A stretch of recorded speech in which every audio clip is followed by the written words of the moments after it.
بعضی والدین وقتا به نماز می پردازند، کودکانشان به نزد آنان آمده بازی کنند و یا به پیش نماز آنها گذرند، آنان را و یا مادرشان را تنبیه و ملامت می کنند که چرا کودک را باز نداشت، چرا کودک نماز او را خللدار کرد. این پندار و این مناسبت با کودک و با خاندان غلط است. بیایید تا ببینیم پیامبر صلی الله علیه و سلم در این مورد چگونه رفتار می‌کردند. زیرا ایشان در همه امور الگوی ما هستند. باید به ایشان پیروی نماییم.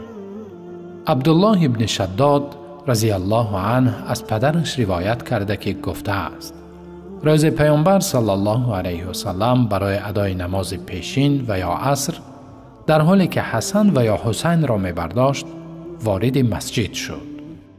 ایشان کودک را به زمین گذاشته به نماز پرداخت. وقتا به سجده رفت یکی از سجده ها را طولانی کرد.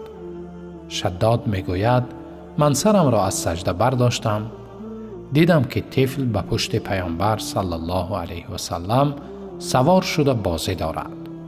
دوباره به سجده هم برگشتم. وقتا فرستاده خدا صلی الله علیه و سلم نماز را به آخر رسانید، نفران پرسیدند: ای رسول خدا، در سجده چنان طولانی ایستادید که گمان کردیم حادثه ای رخ داد و یا بر شما وحی می آمد. گفتند نه، هیچ یک از این احتمال ها نبود، بلکه پسرم به پشت من سوار شده بود. نخواستم از سجده برخیزم، منتظر شدم تا هوسش را گیرد، یعنی بسیری بازی کند.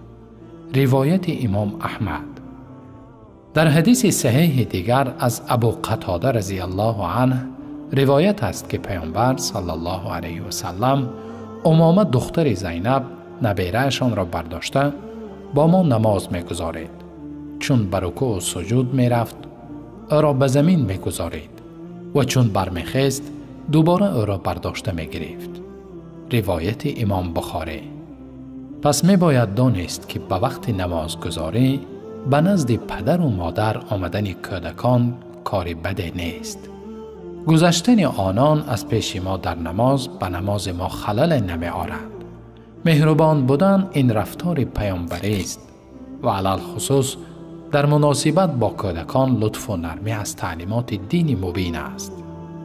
با کودکان مهربان باشیم و همیشه آنها را با لطف و نوازش پرورش نموده به وای رسانیم.